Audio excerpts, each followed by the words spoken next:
Olá, mulher expatriada! Aqui quem fala é Joyce Facchini, psicóloga e terapeuta de mulheres brasileiras que moram pelo mundo. E esse é o podcast Expatriada na Terapia. E no nosso episódio de hoje, o episódio 51, ele vai ser forte, igual cachaça. Vai ser sobre família margarina. Aquela família perfeita da capa de revista, do comercial, onde todo mundo toma café da manhã junto, ninguém briga, todo mundo se abraça, diz que ama, perdoa e tá tudo certo. Porém, que a gente sabe muito bem que a realidade é diferente, não é mesmo? Porque mesmo que você se dê bem com a sua família, é diferente de ser essa família perfeita que tem no comercial ou que tem nas fotos de revista, não é mesmo? E ainda quando você adiciona uma pitada de mulher expatriada, mulher imigrante, morando fora do Brasil, aí que fica longe de ser essa família perfeita, não é mesmo? Afinal, muito provavelmente você ou você conhece alguém que saiu do Brasil e quando foi morar fora, tinha até vergonha de assumir que, na verdade, sentia um alívio de estar longe da família. Eu, como psicóloga, te digo que muitas das minhas clientes, dos meus clientes, sentiram esse alívio desse afastamento da família, onde conseguiu ser um indivíduo, onde conseguiu que a família respeitasse os limites, ou melhor, não que a família começou a respeitar, mas sim que a distância física forçou esse limite, né? Esse não cruzar os limites, os seus limites, certo? Porque é muito do que acontece. Tem esse mito da família perfeita, da família idealizada, mas o que realmente acontece, e acontece e muito, são as famílias saberem exatamente onde que estão os seus gatilhos. Afinal, foi a sua mãe e o seu pai que te criou e que instalou esses gatilhos em você. Se tem uma pessoa que sabe muito bem o que te irrita, o que te incomoda, onde que é sua dor, onde é seu ponto fraco, é seu pai, sua mãe ou a sua família, aqueles entes queridos que estavam grande parte do tempo próximas a você. Mulher, não tem como. Quem a gente ama ou quem a gente tem mais proximidade, que no caso é sim a família, afinal, depois que você começa a se tornar um indivíduo independente, na infância e adolescência, você está muito mais próximo da sua família. E depois que vai afastando, e vamos combinar? Um estranho não vai saber exatamente onde te cutucar. E mesmo que saiba, e mesmo que cutuque, não vai doer tanto quanto a sua mãe falando a mesma coisa. É ou não é? Me diz aí. E pensando nas questões específicas da mulher expatriada, quando a gente mora fora, junto com essa possibilidade que talvez você tenha sentido também, assim como várias das minhas clientes, esse alívio por estar longe, vem também um sentimento de culpa. A culpa por você não estar ali perto, a culpa até de sentir alívio, ou a culpa de como se você tivesse abandonado a sua família, como se você estivesse fazendo algo errado.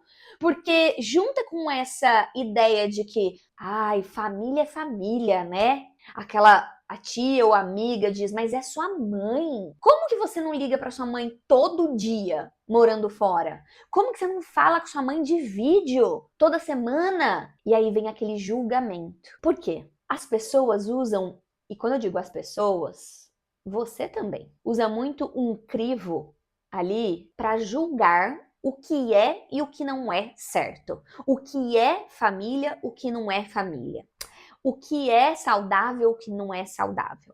E aí você olha de fora a vida do teu amiguinho e eu vou usar esse exemplo da ligação, que é muito comum quando se mora fora. Se alguém assume que liga para a mãe e para o pai uma vez por mês, nossa, fulano nem fala com os pais, que estranho, isso não é saudável. Mas aí eu te digo, que régua você está utilizando para dizer o que é saudável, ou a frequência de falar com a mãe e com o pai, percebe? E isso abrange para várias outras coisas. Por exemplo, seu amigo ou você, vou falar você, né? Que afinal aqui esse podcast, diferente da terapia, você precisa fazer uma autoanálise. Eu te cutuco e você analisa. Que aqui, na verdade, é tudo sobre você. É igual na terapia. É sobre você, não é sobre o outro. Mas às vezes é mais fácil a gente enxergar no outro do que na gente, né? Então por isso que às vezes eu dou o exemplo do outro. O amiguinho diz que não é saudável, o amiguinho te julga. Mas na verdade, a gente tá falando da gente aqui, né? Você se autoanalisando, eu me autoanalisando, né? Mas voltando pro que eu estava falando. Aí o amigo fala, eu não vou pro Brasil fazem 5 anos. Ou você pega e diz no grupo dos seus amigos, ou assume, né, para o seu chefe, sei lá, não, eu não ajudo a minha família financeiramente. Não, eu tenho dinheiro guardado, mas é pra eu me virar aqui, pra uma emergência aqui. No Brasil eu não mando mais dinheiro pro meu pai e pra minha mãe. E aí, o outro vai lá e te julga.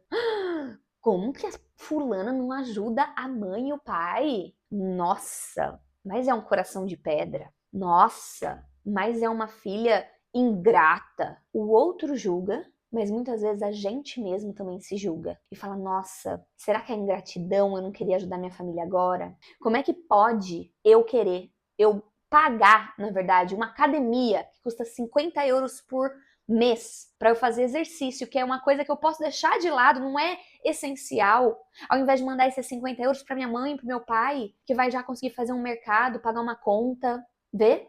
Começa a fazer uma medida de que você é uma pessoa ruim porque você está fazendo por você e não pela sua família. E aí, olha como é que fica um desequilíbrio mesmo, porque você começa a se julgar pelo que você faz ou deixa de fazer, pensando num padrão de certo ou errado, bom e mal, saudável e tóxico dos outros, da propaganda, do comercial, do que é a família idealizada, o que é o certo idealizado. E aí você deixa de cuidar de você, ou deixa de validar os seus sentimentos, o que é passar dos seus limites ou não, porque aí você pega o padrão, né? O modelo, família perfeita, filha perfeita, é mãe, é pai, é família, não importa o que faça, você tem que perdoar, a família é pra sempre. E aqui eu vou fazer o advogado do diabo. Na verdade, aqui eu vou trazer um olhar para a família que é um pouco impopular. Porque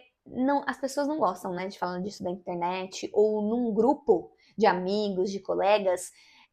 Ninguém vai querer, geralmente, se expor nesse ponto, de dizer o outro lado da moeda.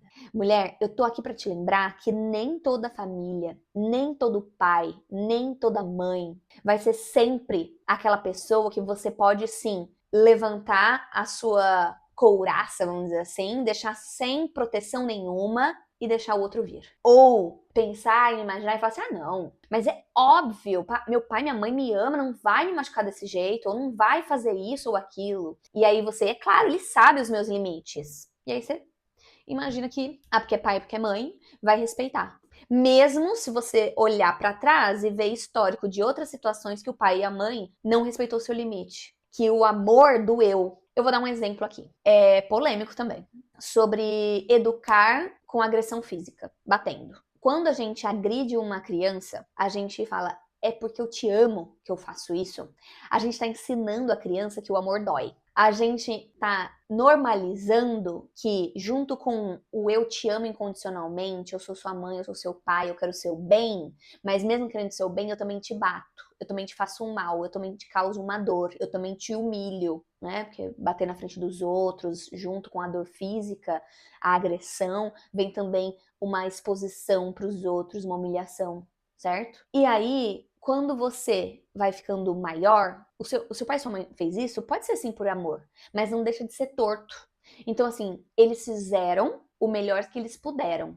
Eles deram a educação que eles acharam, acreditaram que era sim o melhor. Porém, você como adulta, mulher, precisa olhar para aquilo e falar, pera, o amor não necessariamente vai me bater. O amor não necessariamente vem com a dor. Eu não preciso aceitar que quem me ama, quem tem uma figura de poder sobre mim, eu tenho que me submeter. Olha só a diferença entre se submeter e respeitar a figura de autoridade. E aí a gente pensa, a figura de autoridade são seus pais ou quem era responsável por você quando criança, mas e quando adulto, quem que é a figura de autoridade? É a polícia, é o chefe, certo? Mas olha lá, quantas vezes você já não ouviu sobre relacionamento de chefe com um empregado, onde o chefe é abusivo, onde o chefe grita?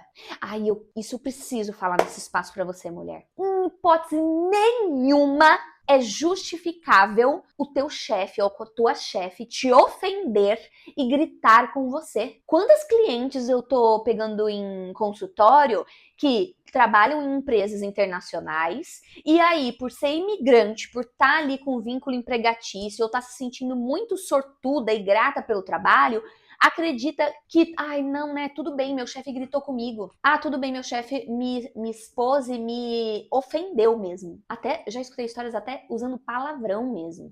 Ah, eu errei mesmo, eu falei errado o idioma, ou eu errei naquele relatório, ou, nossa, eu acabei de entrar na empresa, realmente peguei uma oportunidade muito boa que eles poderiam ter pego um nativo. Nada justifica, entende? E aí, olha só, é a figura de poder. Ah, mas é uma figura de poder, então eu tenho que respeitar, eu tenho que me submeter. Ah, é meu pai e minha mãe, então eu tenho que respeitar pai e mãe. Respeitar é diferente de se submeter. Por isso que hoje a educação fala tanto de não punir a criança com violência física, porque para ser respeitado não precisa ser através da dor. Para ser respeitado não precisa humilhar, diminuir o outro. Porque o que acontece quando a gente fica adulto? Nas relações, seja com um chefe ou um relacionamento amoroso, isso acaba também se repetindo. Aí o seu namorado grita com você, sua namorada te ofende, ou até tem uma violência emocional, ou até violência física, agressão, ou uma violência patrimonial, ou uma manipulação que é dentro no emocional mesmo, ou até uma violência financeira, aonde a mulher fica submetida àquele relacionamento ou àquela situação. Por quê? Porque tá morando em outro país, porque não tem problema para conseguir arrumar uma casa, para conseguir pagar o próprio aluguel. Depende financeiramente daquele parceiro. E aí se submete àquela relação, entendendo que, ai, não, é respeitar o meu marido. Ou ele me ama, mas ele pega pesado às vezes, mas eu erro. E mulher, eu tô dizendo isso que a sua mãe não te bateu, ou sua mãe não respeitou o seu limite na sua infância, ou na sua adolescência, ou até hoje não respeita a sua individualidade e os seus limites, não necessariamente porque ela te odeia.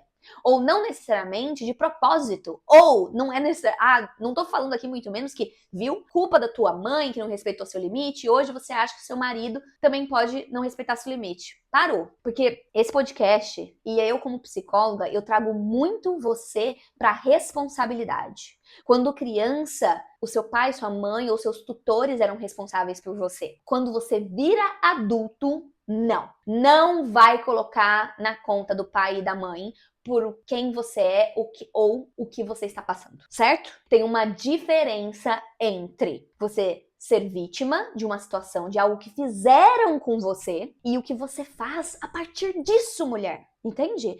Eu não consigo controlar o outro se ele grita comigo. Mas o que eu faço depois que ele grita comigo? Eu permito? Eu faço um plano B, um plano de fuga? Eu coloco os meus limites? Percebe? E aqui eu tô falando muito do relacionamento com a família e vindo pra sua vida adulta, porque o que aconteceu com você lá atrás não tem como mudar. Mas o que você vive hoje na vida adulta, você tem como, sim, se responsabilizar pela sua vida e falar, pera, é mãe, é pai, é marido, é chefe, mas eu sou adulta, eu coloco os meus limites. E isso é diferente de respeito. E isso é diferente de a pessoa me ama, ah, então o perdoar é óbvio. É óbvio que eu vou automaticamente perdoar essa pessoa porque meu pai, minha mãe, minha família. Não necessariamente. E aí tem outra coisa também, né? Perdoar o que te fizeram não significa que você vai virar a página, começar em branco e não colocar limite nenhum, ou não ter nenhuma precaução. Dou um exemplo. A sua mãe, vamos pensar, que ela não respeita a sua privacidade. E aí ela pega um cartão de banco e usa sem seu consentimento, ou ela começa a pegar algumas informações e falar para outras pessoas. Ou ela começa até a tratar, usar ali as coisas que ela sabe, as informações que ela sabe tua, pra te machucar. Então, jogar na sua cara as coisas, onde você não é tão boa, onde você falha, qual que é o seu erro. E aí, te ofende, e aquilo pega ali, te magoa, mas é sua mãe, e aí você perdoa, ok. Mas o perdoar não significa que aí você tem que deixar o cartão de crédito lá, dando sopa pra ela, por exemplo.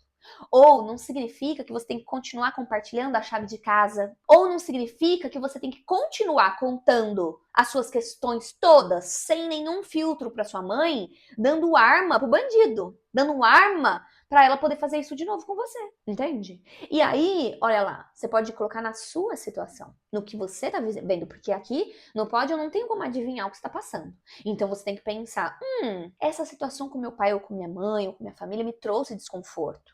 Eu perdoei, mas eu sinto que seria ingratidão, ou será mesmo que isso é tão errado, ou isso não é bom pra eu colocar limites? Vou te ensinar um negócio. Quando vem um desconforto, eu preciso que você valide esse desconforto. Não importa se é pai, se é mãe, eu preciso que você dê nome. Eu não, você precisa. Por que você precisa dar nome? Porque quem sente a dor, sente a emoção, o sentimento perante os acontecimentos é você. O meu limite de dor, inclusive física, se der um beliscão, eu vou sentir um tanto. Se eu der um beliscão em você, você vai sentir outro tanto. E aí não é uma competição com quem sente mais ou sente menos. A questão é, tá, o quanto que eu acho, ok, tolerável aquela dor, ou enquanto eu, não aceito isso, sabe? E aí eu volto para aquele ponto que a gente estava falando sobre utilizar uma régua só para todo mundo, como aquilo de é certo ou é errado ligar só uma vez por mês. É um relacionamento tóxico ou saudável eu falar com a minha mãe todo dia? É certo ou é errado eu compartilhar detalhes financeiros meus para minha mãe? Não existe uma cartilha. Não existe.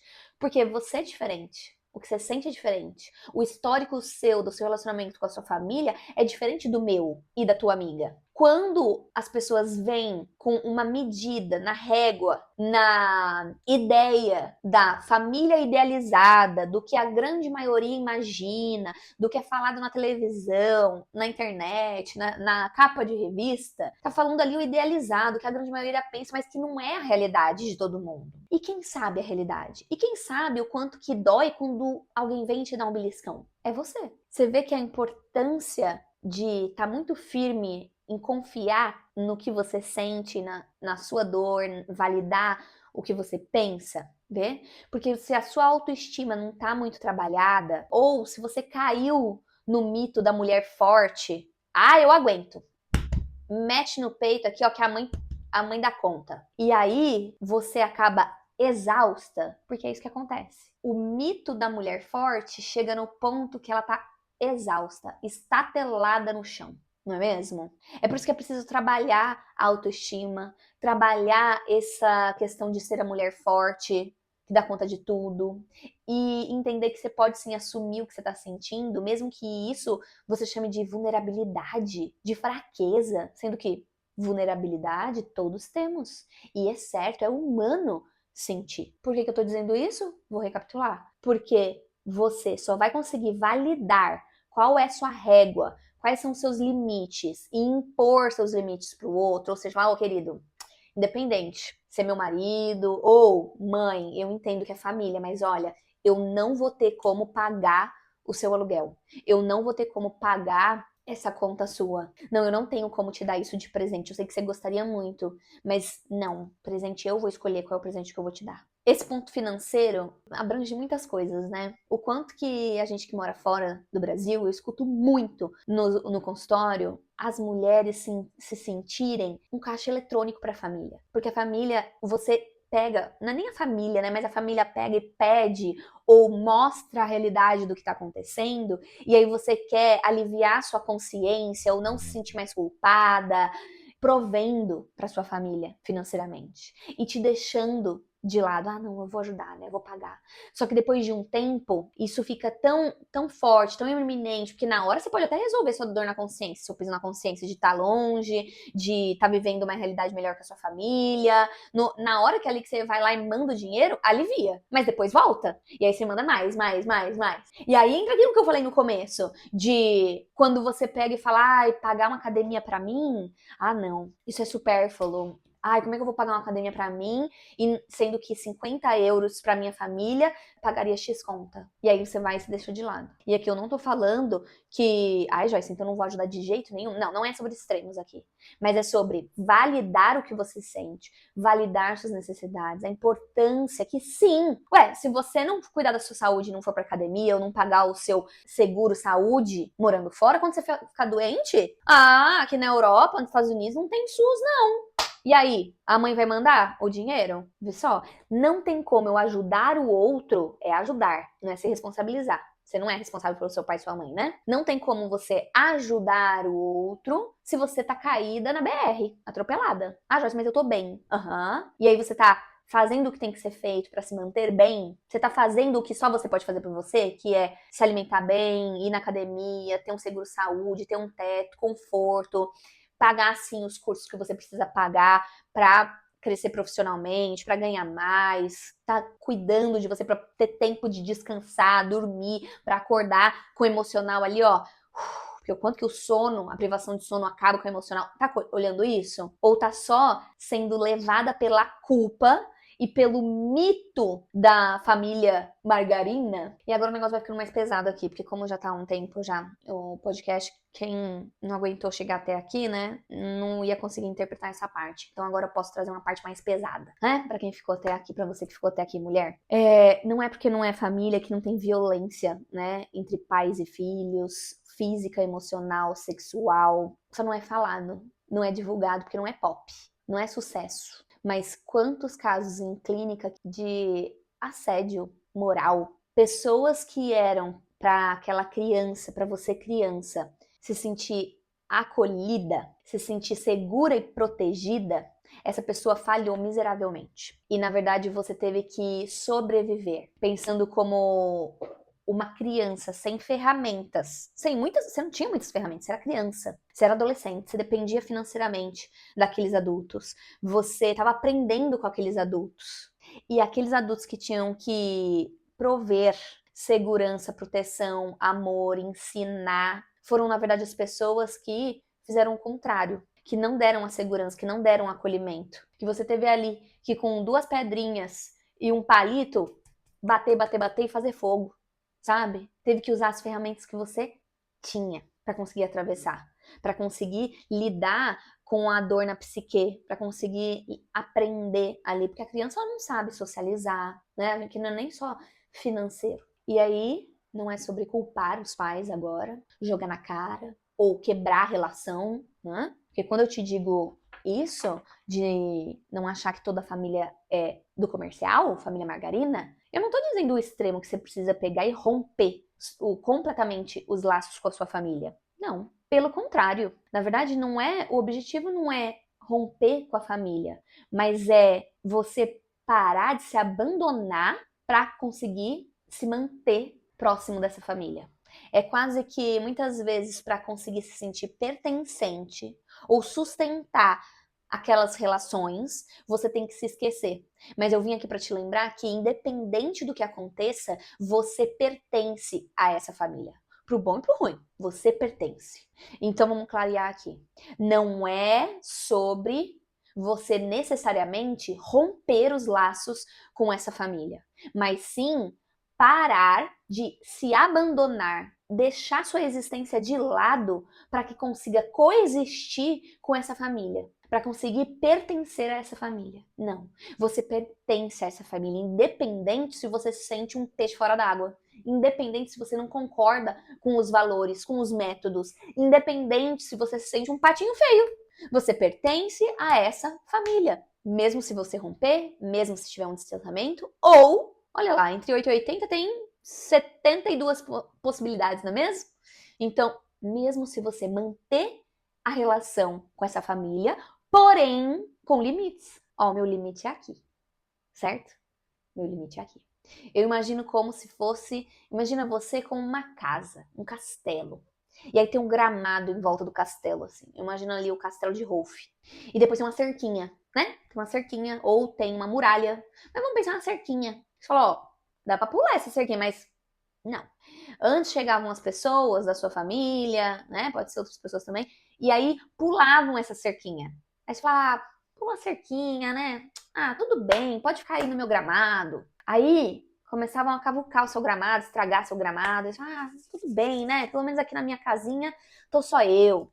Aí essas pessoas abrem a porta do seu castelo e entram com o pé de barro no seu castelo e não tiram o sapato e começam a sujar tudo de barro e começam a pisar no seu sofá. E aí você fala: "Não, mas tudo bem, né? Foi só a sala". Vê? Você vai ajustando os seus limites quando você vê não só submissa à situação, mas à mercê da situação, e aí o que sobrou de você? Quando vê, tá tendo uma festa, uma rave na tua casa. E você nem queria fazer. Porque se você for da festa, tudo bem, né? Mas quando você vê, a sua casa nem parece sua mais. De tanto que os outros estão se metendo, fazendo, acontecendo, intervindo, te machucando, você fica à mercê ali de dormir quando os outros te deixam. E aqui é uma analogia, né? Não é sobre dormir, porque às vezes sua mãe tá lá no Brasil, você tá na Europa, se você quiser dormir, você desliga o telefone. Tá. Mas o que ela tem acesso, ela ainda te machuca, não te respeita. E cadê? Não é sobre o que a mãe fez, o pai fez, mas é sobre o que você tá fazendo.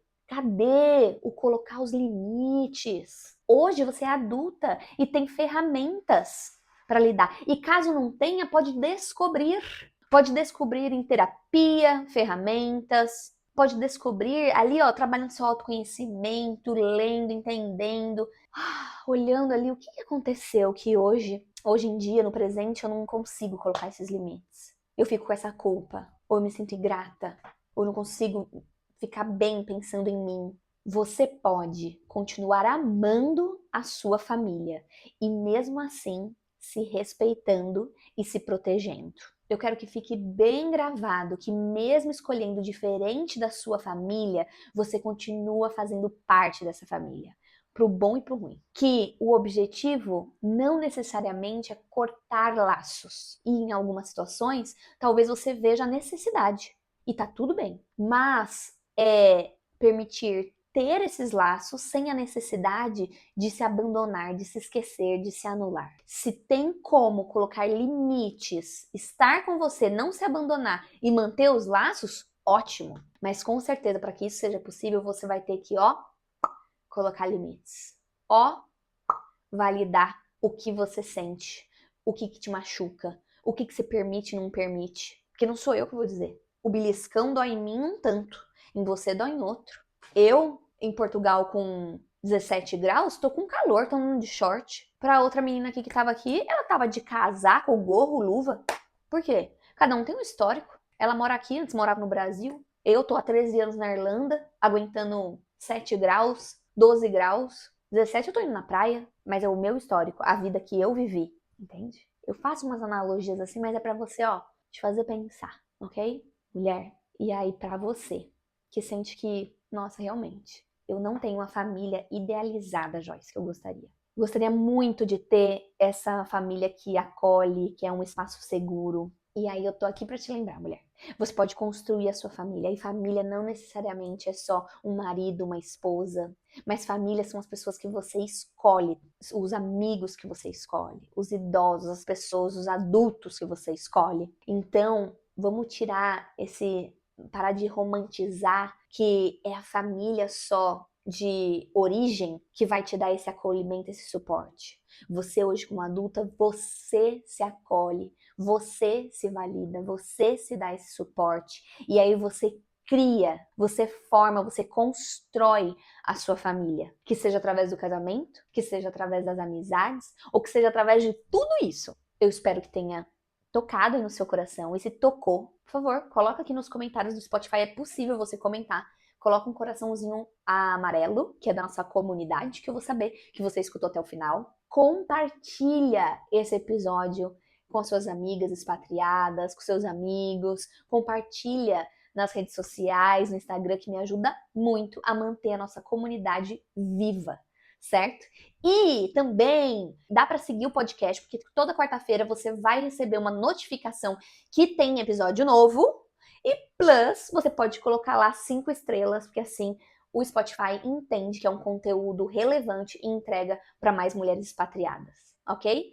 E a gente continua por aqui toda semana, quarta-feira, com um episódio novo. E lá no Instagram, que você, se você não me segue, já pode me seguir. Joyce Facchini, ok? Beijos!